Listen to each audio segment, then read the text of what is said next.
గడిచిన 6 సంవత్సరాలకి క్రితం హార్ట్ స్ట్రోక్ వచ్చింది. తీసుకెళ్ళి హాస్పిటల్లో ఆపరేషన్ చేశారు. ఆపరేషన్ చేయలేదు కానీ ఆపరేషన్ చేస్తే సహకరించడానికి వదిలేశారు. అలాగా మందులు వాడుతున్నాడు.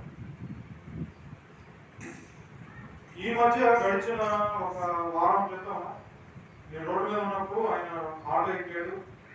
మరి ఆవిడ ఇద్దరు కలిసి ఆటోలో వెళ్ళారు. ఏంటి కారణం ఏంటని అడిగితే కడుపులో కొంచెం గ్యాస్ సంబంధించి బాగా ఇబ్బందిగా ఉంది అని వెళ్ళి వాళ్ళు చెప్తే వాళ్ళు డాక్టర్స్ చెప్పింది ఏంటంటే లోపల ఒక గడ్డ ఒకటి ఉంది, అది డేంజర్ గడ్డ, క్యాన్సర్ ఆల్రెడీ వచ్చింది. తర్వాత హార్ట్ సంబంధించింది కూడా ఆ మనిషికి 70-80 సార్లు కొట్టుకోవాలి కానీ 40 సార్లే కొట్టుకుంటుంది. మళ్ళా రెండో రోజు బాగున్నాడు. మూడో రోజుకి వార్త ఏంటంటే ఆయన ఒక హాస్పిటల్ కూడా తింటాడు. విజయవాడ గుంటూరు తీసుకెళ్ళారు. గుంటూరులో కూడా వల్ల కాకపోతే విజయవాడ తీసుకువెళ్ళారు. మోషన్ వెళ్ళే ఆ యొక్క ప్రదేశం కొంచెం లోపలికి వెళ్ళడానికి బయటకు వెళ్ళడానికి అవకాశం లేక స్ట్రక్ అయిపోయి దానివల్ల ఇన్ఫెక్షన్ అయ్యి క్యాన్సర్గా గడ్డలా మారింది. అయితే ఆ పేరు కట్ చేశారు, చేసి బయటకు పైపేశారు. ఏదేమైనప్పటికీ ఆయన గడిచిన దినాల్లో ఆయన ఏమయ్యారు? వింటున్నటువంటి ఈ యొక్క భయంకరమైనటువంటి పరిస్థితులు కాబట్టి ఈ మధ్య మన దగ్గరికి వచ్చే సుధీర్ ఒక అబ్బాయి వచ్చేవాడు కదా, సుధీర్ అమ్మ, వాళ్ళ అమ్మగారు కూడా మనం చనిపోయారు. డ్యూటీ వెళ్ళింది నాగార్జున యూనివర్సిటీలో అక్కడ హాస్టల్లో వాళ్ళు పనిచేస్తూ ఉంటుంది. ఊరుతారు క్లీనింగ్ పని. 11 గంటలకు వెళ్ళి ఇక్కడ నుంచి వెళ్ళింది. ఉదయం బాగా వెళ్ళింది, రెడీ అయ్యింది. కొంచెం నొప్పి వస్తుందని చెప్పేసి అలా పడిపోయింది. వెంటనే తీసుకెళ్ళి వాడికి ఆల్రెడీ చనిపోయిందయ్యా. చూసారా? ఇవన్నీ ఈ కడవ దినాలు బహు భయంకరమైన దినాలు. ప్రతిదానికి గ్యారెంటీ ఉంది, ప్రతి వస్తువు గ్యారెంటీ ఉంది. ఏదైనా సెల్ ఫోన్ కొన్నా 3 సంవత్సరాలు వారంటీ అంటాడు. లేకపోతే ఏదైనా వస్తువు తెచ్చుకున్నప్పుడు వారంటీ ఇస్తాడు. కానీ ఈ మనిషికి ఏమి లేదు, గ్యారెంటీ లేదు. గ్యారెంటీ ఉందా? రేపు ఏం జరిగిందో మనకి తెలియదు. కాసేపు లేదు, తెలియదు. అయ్యా ఇప్పుడు అదే రాత్రిగా చూస్తుంది అక్కాయని చర్చికి వచ్చింది కదా, కింద చర్చిలో ఫంక్షన్ జరిగింది, చర్చి ప్రతిష్ఠ జరిగింది, వచ్చింది, బాగానే మాట్లాడింది. ఏమైంది అంటే జీవితం అంతవరకు నరులాగా మీరు తిరిగి రమ్మన్నప్పుడు వాడు ఎంతటి వాడమైనా ఏం చేయాలా? వెళ్ళిపోవాలి. వాడు ఎంత గరుడైనా, ఎంత మహానుభావుడైనా, ఎంత ఆస్తిపాస్తులున్నా, ఎంత బంధువు బలకున్నా, చుట్టూ జనాలున్నా ఆయన పిలిచినప్పుడు ఆయన పిలుపుకు లోపల ఏమవ్వాలి? వెళ్ళిపోవాలి. కారణం ఏంటంటే మొట్టమొదటిగా ఏదైనాలో దేవుడు అంటాడు, మీరు ప్రతి చెట్టు ఫలం తినవచ్చు కానీ ఈ చెట్టు ఫలం మీరు తినకూడదు, తిన్నారా సస్తారని చెప్పాడు దేవుడు. మీరు వాటిని తినడం మీరు నిశ్చయముగా చచ్చెదరు అని దేవుడు చెప్పినప్పుడు సాతాను వాడు వచ్చి ఆదాము అవును ప్రేరేపించి అదేమవుదు తినండి, మీరు గొప్పలైపోతారు, దేవుడి కంటే గొప్పలైపోతారు అని చెప్పి వాడు ఏం చేశాడంటే వాళ్ళిద్దరిని రెచ్చగొట్టి ఆదాము లేని సందర్భంలో అవధీకి వచ్చి అవమానం రెచ్చగొట్టి పండు తీసి ఇచ్చాడు. ఏ పండు? దేవుడు తినొద్దన్న పండును వాడు తీసుకొచ్చి ఇచ్చాడు. ఆ పండు తిన్నప్పుడు భలే రుచిగా ఉంది, బాగా టేస్ట్ గా ఉంది. ఆమె తిని ఆదాము కూడా ఇచ్చిందండి. ఏదైతే ఆమె తినడమే కాకుండా దేవుడు చెప్పినది ఎప్పుడు, ఆయన చెప్పిన మాట ఎప్పుడు నెరవేర్చబడింది. ఆయన ఒక మాట అన్నాడంటే నా మాట అగ్ని వంటిది కాదా, బండను బద్దలు చేయు శుద్ధి వంటిది కాదా. అంటే ఆయన ఒక మాట ఇచ్చాడంటే తప్పనిసరిగా ఆ మాట జరుగుతుంది. ఎప్పుడైతే ఆజ్ఞ అతిక్రమించి ఆజ్ఞ అతిక్రమే పాపము నుంచి జీతం ఏమైపోయింది? మానవ అయిపోయింది. మొట్టమొదటిగా మనం చూసినప్పుడు ఎన్నో సంవత్సరాలు, 900 సంవత్సరాలు, 600 సంవత్సరాలు బ్రతికినటువంటి మానవుని యొక్క ఆయుష్ ఎప్పుడైతే ఈ మానవుడు ఈ ఆదాము ఎప్పుడైతే పాపం చేశాడో, తినొద్దన్న పండు తిన్నాడో, దేవుని ఆజ్ఞకు మరి వ్యతిరేకంగా జీవించాడో, తద్వారా ఏం జరిగిందంటే ఆయుష్ తగ్గించబడింది. ఏమైపోయిందంట? ఆయుష్ తగ్గించబడింది. తగ్గించబడినటువంటి ఆయుష్ బైబిల్ గ్రంథంలో మానవ యొక్క ఆయుష్ 70 లేక 80 సంవత్సరాలు. అధిక బలం ఉన్న ఎడలా వాటి వైభవము ఆయాసము దుఃఖమే. ఏదైనా తినాలన్నా తినలేము, లేవాలన్నా లేవలేము, కూర్చోవాలన్నా కూర్చోవాలి, ఎవరో ఒక సహాయము రావాలి. దయనీయమైనటువంటి పరిస్థితి, చాలా దారుణమైనటువంటి పరిస్థితి. చాలా మంది అంటారు కదా, అయ్యా ఆ బొలే చచ్చిపోయింది అయ్యా, ఏమి తీసుకోకుండా సడన్ గా చచ్చిపోయింది. చాలా మంది నిజంగా మనం కూడా అదే మాత్రం కోరుకోవాలి. అయ్యా నేను ఎవరితో పని చేయించుకోకుండా, ఎవరితో నాలుగు తిట్లు తిట్టించుకోకుండా ప్రశాంతంగా వెళ్ళిపోయే మరణం నాకు దయచేసుకోవాలి. ఏం చేయాలంటే మనం చేసే ప్రతి ప్రార్థనలో ఆ విషయాన్ని జ్ఞాపకము చేసుకోవాలి. హల్లెలూయా. ప్రభువునందు ప్రేమైనటువంటి వారుగా, ఈ దినాలు ఎలా ఉన్నాయంటే ఈ దినాలు దుర్దినాలు, భయంకరమైన దినాలు. ఎవరిని ఎక్కడ చూసినా చావులు, మా భయంకరమైనటువంటి మరణాలు. కనుక అందుకనే మనం చేయవలసింది ఒకటే. అందుకనే బైబిల్లో దీర్ఘాయువు కలిగి జీవించే సంవత్సరాలు అధికం కావాలంటే, ఎక్కువ కాలం మనం బ్రతకాలంటే దేవుడు మనకు ఒక టెక్నిక్ ఇచ్చాడు. రోజు కనీసం అయ్యా ప్రతిరోజు దమ్ బిర్యానీ తినేవాడు ఉంటారు, రోజు బిర్యానీ తింటారు. కొంతమంది రోజు చికెన్ తినేవాడు ఉంటారు, చికెన్ లేకపోతే ముందు దిగదు, ఏదో నీసు ఉంటారు. అందుకని ఒక ఆయన అన్నాడు, 1000 ఎన్న ముద్దల కన్నా ఒక నీసు ముక్క చాలా శ్రేష్టం అన్నమాట. ఏంటంటే నువ్వు వెళ్ళి నెయ్యి వేసుకొని ఎన్ని వెన్న ముద్దలు వేసుకొని నువ్వు తిన్నా, ఆ వెన్న చక్కగా వేసుకొని చక్కగా తాగినా తినినా దానివల్ల ఉపయోగం లేదు. కానీ ఒక్క నీసు ముద్ద తింటే మనిషి తృప్తి. బైబిల్ ఇశ్రాయేలు జీవితంలో కూడా మనం జ్ఞాపకం చేసుకున్నప్పుడు దేవుడు వారిని నడిపించేటువంటి కొలది వారు ఆ ప్రయాణాల్లో దేవుని ఇసుకించినప్పుడు మాకు ఆహారం కావాలి, మేము ఐగుప్తులో ఉన్నప్పుడు శ్రేష్టమైన ఆహారం నువ్వు తీసుకొచ్చి మమ్మల్ని ఎందుకు చంపుతున్నామని దేవుడి మీద మోషే మీద జరిగినప్పుడు ఆకాశంలో దేవుడు ఏం చేశాడంటే బంగారం కురిపించాడు. అది ఆ మాంసముతో కూడినటువంటిది కాదు, శరీరస. దాని ఏమంటారంటే మాంసకృతులు కాదు, మాంసం కాదండి, శాకాహారం. వారు దాన్ని తిని తర్వాత కొద్ది దినాల తర్వాత మాకు మాంసం కావాలని మోషే మీద సనిగినప్పుడు ఈ మనవులని ఎవరు ఆలకించారట? దేవుడు ఆలకించి ఆకాశం నుండి అంతరిక్షంలో నిలిచి పూరేళ్లను కుమ్మరించాడట. హల్లెలూయా. బాగా తిన్నారు బలిసిన అందరూ ఒక 7 ఏడ్చాడు, అంతే చచ్చేద్దాం. ఆ రోజుల్లో మాంసం పళ్ళలో మాంసం కూడా ఏం చేశారంట? బాగా తిన్నారు. అంటే అర్థం ఏంటంటే మనము దీర్ఘాయువు కలిగి జీవించేటువంటి సంవత్సరాలు ఎక్కువ కావాలంటే మాంసం తినకూడదు. ఒకటి ఏం తినకూడదంట? హార్ట్ అటాక్స్ వస్తానికి కారణం ఏంటో తెలుసా? లోపల 4 వాల్స్ ఉంటాయి. గుడ్డులో నుండి అన్ని భాగాలకు సరఫరా చేసేటువంటి రక్తంతో కూడిన నాళాలు 4 ఉంటాయి. డాక్టర్ దగ్గరికి అంటాడు, ఏంటమ్మా అంటే ఇలా పరిస్థితి ఎలా ఉందంటే వాళ్ళు స్కాన్ చేసేసి చూసి అంటారు కదా, నేను 2 వాల్స్ పోయినాయి, 3 వాల్స్ పోయినాయి ఇలా చెప్పినప్పుడు భయం. ఏదో ఒక రకంగా స్టంట్ వేసి బతికించినప్పటికీ ఏదో ఒక రకంగా ఏదో రూపంగా రోజు ఏమవ్వాలి, వెళ్ళాలి. ప్రభువునందు ప్రియమైనటువంటి వారా, ఇక్కడ మనం జ్ఞాపకం చేసుకోవాలి. అందుకనే ఎక్కువగా తిండి తినకూడదు. ఏం తినకూడదు? ఎక్కువ తిండి తినకూడదు. డాక్టర్ కూడా అదే చెప్తాడు. షుగర్ కూడా అదే. షుగర్ వచ్చిన వాళ్ళు కూడా తిండి తినవద్దు, ఏమైనా రొట్టెలో ఏదైనా తినండి, అవి కూడా నైట్ కూడా ఏం ముట్టుకోవద్దు అని చెప్పినప్పుడు చాలా మంది పస్తూ ఉంటుంటారు. కొంతమంది అయితే నోరు పట్టుకోదు, వాళ్ళ షుగర్లు ఎక్కువైపోతూ ఉంటాయి. ప్రభువునందు ప్రియమైనటువంటి వారా, ఇక్కడ మనం జ్ఞాపకం చేసుకున్నప్పుడు దేవుని యొక్క దీర్ఘాయువు కలిగి ఉండాలంటే, ఎక్కువ కాలం మనం బ్రతకాలంటే బైబిల్ ఒక మాట ఉంది, ఏమంటే నా ఉపదేశం అంగీకరించేవాడు సురక్షితంగా బ్రతుకుతాడు. హల్లెలూయా. దేవుని మాట వలన మనుషులు బ్రతుకుతాడు. అందుకనే విస్తారమైనటువంటి తిండి. అందుకనే ఈ నోటికి ఏం పెట్టుకోవాలంటే కత్తి పెట్టుకోవాలంటే, అంటే ఏది పడితే తినకుండా కత్తి పెట్టుకోమని లేఖనాలు సెలవిస్తున్నాయి. ప్రభువునందు ప్రియమైనటువంటి వారా, మన ఆయుష్ పెంపొందించుకోవాలంటే దేవుని మాట వినాలి. హల్లెలూయా. చూడండి, నేను దీర్ఘాయువు కలిగి జీవించాలంటే ఒకటే దేవుని మాట అంగీకరించాలి. ఒకటేంట దేవుని మాట అంగీకరించాలి. రెండోది ఏంటంటే దేవుని ఆజ్ఞలు గైకొనాలి. ఒకటేమో దేవుని మాట వినాలి, రెండోది దేవుని ఆజ్ఞలు గైకొనాలి, మూడోది చూస్తే దేవుని యందు భయభక్తులు కలిగి ఉండాలి, నాలుగోది చూస్తే తల్లి తండ్రిని సన్మానించాలి. ఏంటంట? నాలుగోది.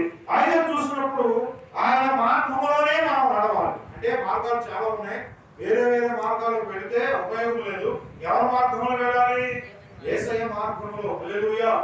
తర్వాత మనం జ్ఞాపకం చేసుకున్నప్పుడు ఆయనే ప్రేమించాలి. తర్వాత నోటిని, నాలుకను, పెదవులను జాగ్రత్తగా కాసుకోవాలి. రెండు మాటలు, 7 మాటలు. ఏదమ్మా? 7 మాటలు. ఏంటంటే ఎన్ని అంశాలు? 7 అంశాలు. ఒకటేంటంటే దేవుని మాట అంగీకరించాలి. హల్లెలూయా. ఆయన మాటే అంగీకరించాలి. అందుకని మనుషులు రొట్టె వల్ల మాత్రం కాదు, కానీ దేవుని నోట నుంచి వచ్చి ప్రతి మాట వల్ల మనం బ్రతుకుతున్నాం. దేవుడికి స్తోత్రం. హల్లెలూయా. ఈ దినం మనం బ్రతికున్నామంటే దేని ద్వారా? ఆయన మనకు ఆయుష్ ఇచ్చాడు. హల్లెలూయా. ఆయన మనకు జీవమునిచ్చాడు. ఆయన మనకు పునరుద్ధాన శక్తిని ఇచ్చాడు. హల్లెలూయా. ఆయన పునరుద్ధానము జీవమును నేనే. నా యందు విశ్వాసం నుంచి వాడు చనిపోయాను, బ్రతుకును. బ్రతికి నా యందు విశ్వాసం నుంచి వాడు మరెన్నడూ చనిపోయాడు. ఈ లోకంలో అర్ధాంతరంగా స్వస్థలం అంటే కారణము, దానికి కారణం మనమే. సడన్గా చచ్చిపోతాం. కారణం ఏంటంటే మన లైఫ్ స్టైల్ మారలా. మనం తినే తిండి కానీ, నడిచేటువంటి విధానం కానీ, మనం బ్రతికే బ్రతుకు కానీ ఇవన్నీ దేవునికి ఇష్టంగా లేవు. అవన్నీ అనిష్టంగా ఉంటున్నాం. దేవుని సన్నిధిలో గడిపితే ఆశీర్వాదం, ఆయన సన్నిధిలో జీవిస్తే సంతోషము, సమాధానం అంతా దేవుల్లో ఉన్నది. కానీ ఈ సత్యాన్ని మర్చిన ప్రతి ఒక్కరు కూడా లోకంలో జీవిస్తున్నాడు. దేవునికి దూరంగా జీవిస్తున్నాడు. దేవునిలో నడవలసినటువంటి ఆజ్ఞ ప్రకారం నడవకుండా వాడి ఇష్టానుసారంగా జీవిస్తూ దేవుని విషయంలో పొరపాట్లు చేస్తున్నాడు. జాగ్రత్తగా వినాలి. అందుకని అర్ధాంతరంగా వస్తున్నారు. చాలా మంది సావులు ఎక్కువైపోయింది. ఈ మధ్య బస్సులు ఏమైపోయింది? ఎడతా ఉన్న బస్సు కూడా ఏమైపోయింది?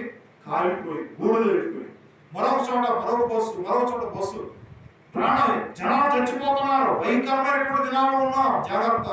నీ ఆయుష్ దినాలు పెరగాలంటే, నీ ఆయుష్ దినము ఆ దీర్ఘకాలము బ్రతికుండాలంటే నువ్వు దేవునిలో ఉంటే తప్ప, నువ్వు దేవుని గిరి లోపల ఉంటే నీకు క్షేమము. అది దాటి బయటికి వెళ్ళావా సాగు తప్పదు.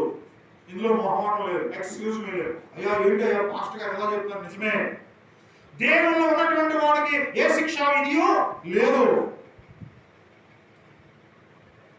దేవుని సన్నిధికి రాకుండా దేవుని సన్నిధిని ఎవరైతే నిర్లక్ష్యం చేస్తున్నారో వారి నెత్తి మీద భయంకరమైనటువంటి గుదిబండ పడబోతుంది. జాగ్రత్త. ఈ సువార్త ఇప్పుడు కాదు, ఏనాడు నుంచో పరలోక రాజ్యం సమీపించుకున్నాక మీరు మారు మనసు పొందండి ప్రభువు కూడా ఆయన సువార్త ప్రకటించారు. హల్లెలూయా. ఎవరు మారుతున్నారండి? లోకంలో తినడం, త్రాగడం, ఎంజాయ్ చేయడం, ఇదే. నిజంగా నువ్వు దేవునికి లోపడకుండా, ఆయన మాట వినకుండా, ఆయన మాటకు లోపడకుండా నీ ఇష్టానుసారం జీవించావా? ఇదిగో ఈ రాత్రి వేళ నీ ప్రాణం తీసుకెళ్ళి వస్తున్నారు. జాగ్రత్త. జాగ్రత్త. మనం అనుకుంటాం అంత బాగుంది అనుకుంటాం, అన్ని అవయవాలు బాగున్నాయి అనుకుంటాం. డాక్టర్స్ ఒకసారి స్కాన్ చేసినప్పుడు చెప్తాడు ఇంకో పలానా రోగం ఎప్పుడో తెలియదు. అప్పుడు దాకా మనం విర్రవేగుతూ ఉంటాం. ఎవరిని లెక్క చేయం. నాది అని విర్రవేగుతూ ఏమండి నిజమైనటువంటి సత్యాన్ని మర్చిపోయి నిజమైనటువంటి దేవుని దగ్గర రాకుండా జీవిస్తూ ఎంతకాలం జీవిస్తాను అలాగా? ఏదో ఒక రోజున నువ్వు రావాలి. హల్లెలూయా. ఏదో ఒక రోజు ఆయన సమయాన్ని, ఆయన ఇచ్చేటువంటి సమయాన్ని సద్వినియోగం చేసుకోవాల్సిన దినం వస్తుంది. జాగ్రత్త. ఈ దినము నీ ఆయుష్ పెంచబడాలంటే, నీ సంవత్సరం అధికం అవ్వాలంటే దేవుని మాట ద్వారానే తప్ప నువ్వు దేని వల్ల? నేను సురక్షితమైన ఆహారం తింటున్నానయ్యా, నేను నా ఇంటి దగ్గరే ఆకుకూరలు, కూరగాయలు పండించుకుంటున్నాను, తింటున్నాను, అయినా వస్తుంది. జాగ్రత్త. నువ్వు ఎంత జాగ్రత్తగా ఉన్నా వస్తుంది. కారణం ఏంటంటే నీ హృదయములో ఆనాడు ఆజ్ఞ అతిక్రమించి పాపం చేసినటువంటి ఆదాము హృదయం పడైపోయింది. ఆ హృదయంలోనికి చూడండి, మొదటి ఆదాము మనుషులు పాపం చేస్తే ఆ పాపం నుంచి జీతం మరణం వచ్చింది. ఈ కడపటి ఆదామైనటువంటి యేసుక్రీస్తు ఆయన మనకు జీవాన్ని ఇచ్చాడు. ఆయన మనకు పునరుద్ధాన శక్తిని అనుగ్రహించలేడు. హల్లెలూయా. నీ ఆయుష్ దినాలు సంపూర్ణంగా ముగించబడాలంటే ఒకటి, నీవు ఆయన మాటను ఏం చేయాలంట? అంగీకరించాలి. సామెతల గ్రంథం 4వ అధ్యాయం 10 అంటాడు. చూడండి ఒకసారి. చూడండి, నా కుమారుడా, నీవు ఆలకించిన మాట అంగీకరించిన ఎడల నీవు దీర్ఘాయుష్మంతుడవుదు. హల్లెలూయా. ఎవరి మాట ఆలకిస్తే దీర్ఘాయువు? అర్థవంతంగా సాగుకుండా ఉండాలంటే ఎవరి మాట ఆలకించాలి? యేసయ్య నామములో శక్తి ఉన్నదయ్యా, శ్రీ యేసయ్య నామములో శక్తి ఉన్నదయ్యా. నమ్మితే చాలు నీవు పొందుకుంటావు శక్తిని, నమ్మితే చాలు నీవు పొందుకుంటావు శక్తిని యేసయ్య నామములో. హల్లెలూయా. రేపు నీది కాదని తెలుసుకో, ఉడగవురా నీవు బ్రతకవురా. వట్టివిరా నీవు మట్టివిరా. మట్టివారం. ఈ తోలు సంచిలో ఆయన జీవం నాతో సేపే. అది వెళ్ళిందా? దేనికి పనికిరా. నేను వచ్చి లేపినా ఆ చనిపోయిన ఆయన ఎంత విర్రవీగేవాడు. అసలు ఈ చుట్టుపక్కల మనుషులతో ఎక్కువ మాట్లాడేవాడు కదా. ఆయన భార్య చక్కగా ఇంటి చుట్టూ కటన్స్ కట్టేసేవాడు. ఎవరు మనుషులు కనపడటానికి లేదు. గేటు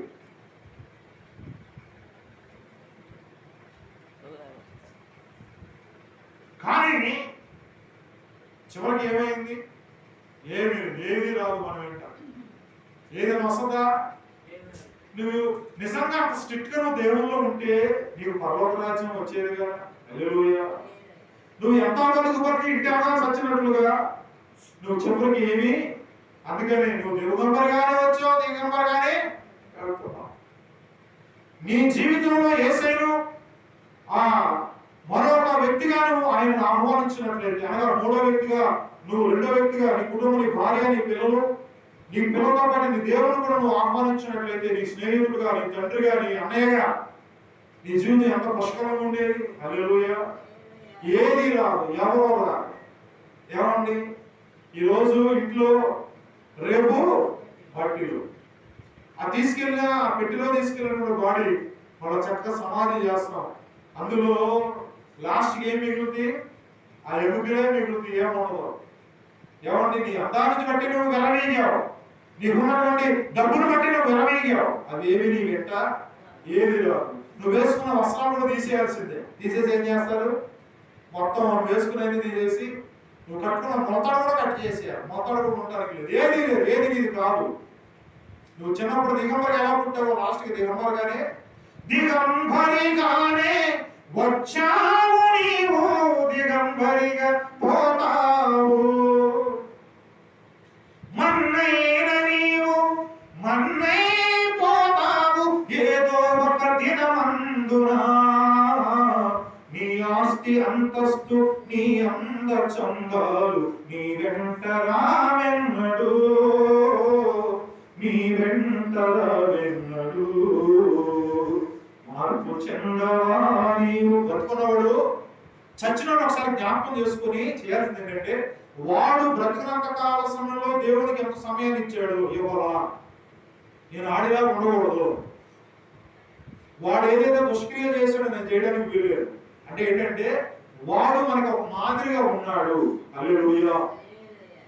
కనుక ఈ కడవరి దినాల్లో, చివరి దినాలు చేయవలసింది ఏంటంటే, నువ్వు చచ్చిపోయే స్థితిలో ఉన్నా నువ్వు దేవుల్లో ఉండాలి. హల్లెలూయా. నువ్వు నడవలేని స్థితిలో ఉన్నా దేవుని జ్ఞాపకం చేసుకోవాలి. ఆయనని నువ్వు బ్రతికించేవాడు, నడిపించేవాడు. మనము మనకున్నటువంటి ఆరోగ్యరీత్యా మనం అనుకున్నాం కదా, నాదంతా అయిపోయింది, నేను ఎందుకు పనికిరాననేటువంటి ఆలోచన కలిగి నువ్వు దేవునిలో గడపవలసినటువంటి, దేవునితో జీవించవలసినటువంటి సంవత్సరాలన్నింటినీ నువ్వు తగ్గించుకుంటున్నావు. దానికి కారణం ఎవరో కాదు, నువ్వే. ప్రభువును ప్రియమైనటువంటి వారులారా, ఆయన నిన్ను బ్రతికించాలని ఆయన నీ కొరకు శిలువ మ్రాణం మీద ఆయన మరణించి తిరిగి లేచిన దేవుడు. హల్లెలూయా. ప్రభువును ప్రియమైనటువంటి వారులారా, ఇక్కడ చూడండి ఏమంటాడో చూడండి. ఏమన్నాడు అక్కడ? నా కుమారుడా. ఈరోజు ప్రభువు వేరే పేరు పెట్టి పిలవట్లేదు. నా కుమారుడా, నా కుమారుడా. ఇది జాలితో, ప్రేమతో పిలిచేటువంటి పిలుపు. హల్లెలూయా. ఏదైనా గట్టిగా అని పిలిచేది లేదు. నా కుమారుడా అని పిలిచేది. ఏది బాగుంది ఇందులో? కుమారుడా. దేవుడు ఆయన సాత్వికుడు, ఆయన మనసు ప్రేమ కలిగినటువంటి వాడు. ఆయన దీనుడుగా వచ్చి ఉన్నాడు. నిన్ను కూడా ఆయన ఆ ఉన్నతమైనటువంటి స్థితికి తీసుకెళ్ళాలి, ఆయన ఉన్నతమైనటువంటి స్థలానికి పరలోక రాజ్యాన్ని తీసుకెళ్ళాలని ఆయన అంటున్నటువంటి మాట ఏంటంటే, నా కుమారుడా ఏమంటున్నా కదా, నీవు ఆలకించిన మాటలు అంగీకరించినాడు. ఈ దినాల్లో ప్రతి మనిషి స్పీడ్ వెళ్ళిపోతున్నాడు. వాడు ఎక్కడికి వెళ్తున్నాడో వాడికి తెలియదు. ప్రయాణం మనిషి జీవితమే ప్రయాణం. వాడు ఎక్కడికి వెళ్తున్నాడో, ఎందుకు వెళ్తున్నాడో, ఎవరి కోసం వెళ్తున్నాడో ఆలోచన వాడికి లేదు. నిజంగా వెళ్ళవలసింది ఎవరి కోసం అంటే దేవుడి కోసం. ఈ మానవుడు ప్రయాణం అయ్యి పని చేసుకుంటూ కుటుంబ వ్యవస్థ ఎలా ఉండి ఏదో ఒక రోజు రాలిపోతాడు. అయితే ఆ రాలిపోయినటువంటి సందర్భంలో దేవుడు ఒక్కసారి కూడా ఏం చేయలేదు, అంగీకరించిన ఆయన మాట ఆలకించాలి. ఇక్కడ అదే అంటాడు, నా కుమారుడా చూడండి, నీవు ఆలకించిన ఆ మాటను ఆలకించి ఒకడు ఆలకించాలి. హల్లెలూయా. ఈరోజు మాస్టర్ గారు సౌండ్ పెట్టాడో లేదో, మైక్ వినపడుతుందో లేదో అని ఆలోచన చేయాలి. ఆలోచన చేసి ఏం చేయాలంటే ఆలోచన చేసి ఇంట్లో టీవీ పెట్టుకొని కూర్చొని చూడాలి కదా. జాగ్రత్త. నిజంగా అలా చేస్తే ఆయుష్ దినాలు తగ్గిపోతుంది. ఒకసారి హఠాత్తుగా మరణం వచ్చింది, భయం వేస్తుంది, ఏం చేయాలి? అప్పుడు తప్పించే వాళ్ళు అవ్వలేడు, నీ తోటి సహోదరులు అవ్వలేరు, ఇది ప్రేమించేవారు లేరే. అప్పుడు జ్ఞాపకం చేసుకోవాల్సింది ఏంటంటే, అయ్యా నేను పరిశుద్ధుల గుంపులో ఉంటే నాకు ఏదైనా గొప్పలు ఏదైనా వచ్చిన నా పరిశుద్ధులైనటువంటి నా సహవాసం నన్ను ఏం చేస్తుంది, నన్ను ఆదరిస్తుంది, నన్ను ప్రేమించింది. క్షణంగా ఏదైనా భయంకరమైన స్థితి వస్తే తీసుకుని హాస్పిటల్లో జాయిన్ చేస్తానంటే ఆలోచన ఈ దినాలు లేదండి. పాస్టర్ లేరు, విశ్వాసం లేరు, వాళ్ళ ఇష్టం వచ్చిన తిరుగుతున్నారు. వాళ్ళ ఇష్టం అని ఉంటారు. బయట కూడా అయ్యా వందనాలు కూడా చెప్పండి. మాస్టర్ కనుకుంటే ఏం చెప్పరు, వందనాలు చెప్పు. ఎంత దౌర్భాగ్యమైన స్థితిలో ఉన్నామంటే, మరణపు అంచులో ఉన్నావు, మరణపు నీడలో నిలచిన మానవ శరణమని శ్రీ యేసుని చేరవ. మరణపు నీడలో ఉన్నావు ప్రియ సహోదరా, జాగ్రత్త. అయినప్పటికీ మరణంలో ఉన్నప్పటికీ మనం భయపడం, ఎవరికి లోపడం, దేవుడికి కూడా లోపడం, ఆయన మాట కూడా అంగీకరించు. చక్కగా మైకులు ఎందుకు పెడతారు? కారణం ఏంటంటే ఆ మైకు శబ్దం ద్వారా రెండు మాటలు దేవుని మాటలు వింటామని ఆలోచనతో పెట్టేది. కానీ ఆ మాటలు కూడా వినకుండా మనలో రోజు జరిగేటువంటి ఆహ్లాదకరమైన తిండి కొరకో లేకపోతే వాటి కొరకో మనం వాటికి లోనైపోయి నిజమైనటువంటి దేవుని మాట వస్తుంది, బయలుపరచబడుతుంది, ఆ మాట ఫ్లోలో ఉంది, ప్రవాహంలో ఉంది, ఆ మాటను వినాలనేటువంటి ఆసక్తి ఒకడు కూడా లేకపోతే ఎవరైతే వినడో, ఎవరైతే ఆయన మాటను అంగీకరించడో, చూడండి ఏమంటాడంటే, నా కుమారుడా నీవు ఆలకించిన ఆ మాట అంగీకరించినగా నీవు దీర్ఘాయుష్మంతుడవు. హల్లెలూయా. అంటే ఏంటంటే ఆయన మాట నువ్వు ఆలకించి అంగీకరిస్తే నువ్వు ఎక్కువ కాలం బతుకుతావు. ఎక్కువ కాలం బతకాలంటే టెక్నిక్ ఏంటి చెప్పండి? ఎక్కువ కాలం మనం బ్రతికి జీవించాలి అంటే అర్థం ఏంటంటే, దేవుని కొరకు బ్రతకాలంటే మనం దేవుని కొరకు బ్రతికినప్పుడు దేవుడు మన ఆయుష్ని ఏం చేస్తాడు, పెంపొందిస్తుంటాడు. చాలా మంది స్వార్థికులు, బిల్లి గ్రహం గారని ఇలా చాలా మంది వాళ్ళ ఆయుష్ దగ్గర 90 సంవత్సరాలు, ఏమండి 80 సంవత్సరాలు మంచి ఆయుష్. హల్లెలూయా. 70-80 సంవత్సరాలు దేవుడు ఇచ్చే ఆయుష్. కారణం ఏంటంటే దేవుల్లో ఉన్నటువంటి వాడికి వాడు భయమో ఏది ఉండదు, ఏదైనా కీడు వస్తుందనేటువంటి భయము కూడా ఉండదు, సురక్షితంగా బ్రతుకుతారు. హల్లెలూయా. తర్వాత మనం జ్ఞాపకం చేసుకున్నప్పుడు ఒకటి ఏంటంటే, ఇప్పుడు మనం ఎవరి మాట వినాలి? దేవుని మాట వినాలి. విందామా? రెండోది చూసినప్పుడు ఆయన ఆజ్ఞలను గైకొనాలి. ఎవరి ఆజ్ఞను గైకొనాలి? ఎవరి ఆజ్ఞలండి?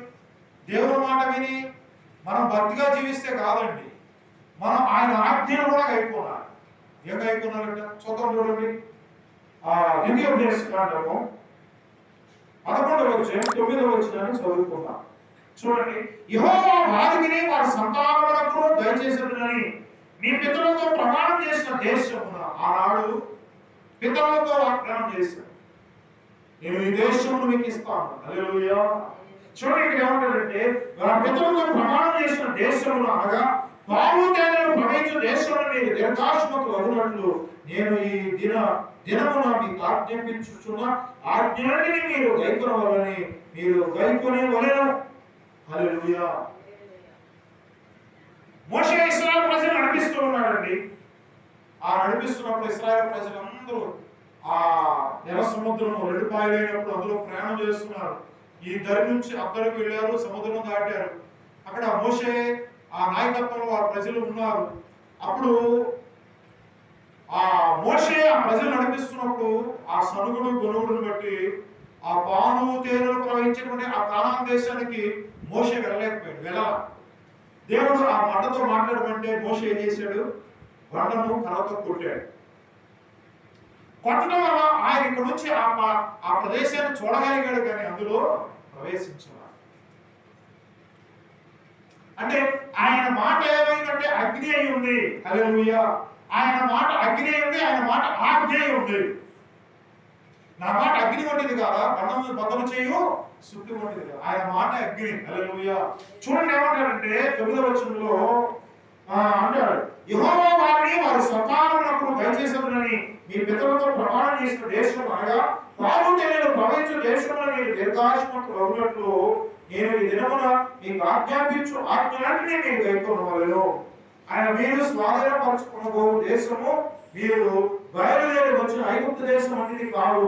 ఇక్కడ నీ విత్తనం విత్తి కోరతోటలో నీరు కట్టినట్లు నీ కాళ్ళతో నీ చేతులతో నీరు కట్టినవి మీరు నా నది దాటి స్వాధీనపరచుకున్న వెలుచున్న దేశము, కొండలు లోయల దేశము, అది ఆకాశ వర్షాలు, అది నీ దేవుని యెహోవా రక్షకుడు దేశము. నీ దేవుని యెహోవా కన్ను సంవత్సరాల వరకు ఎల్లప్పుడూ ఆయన ఉండదు. కాబట్టి చూడండి, ఆయన ఆజ్ఞిస్తున్నారు 11వ వచనంలో, కాబట్టి మీ పూర్ణ హృదయంతోనూ మీ పూర్ణ ఆత్మతోనూ మీ దేవుడిని యెహోవాను ప్రేమించి ఆయన సేవింపవలెను. నేను మీకు ఇచ్చిన ఆజ్ఞను మీరు జాగ్రత్తగా విని ఎడలా మీ దేశంలో వర్షం అనగా కొలగల వానయు కలగలవాని. చూడండి, ఇంటే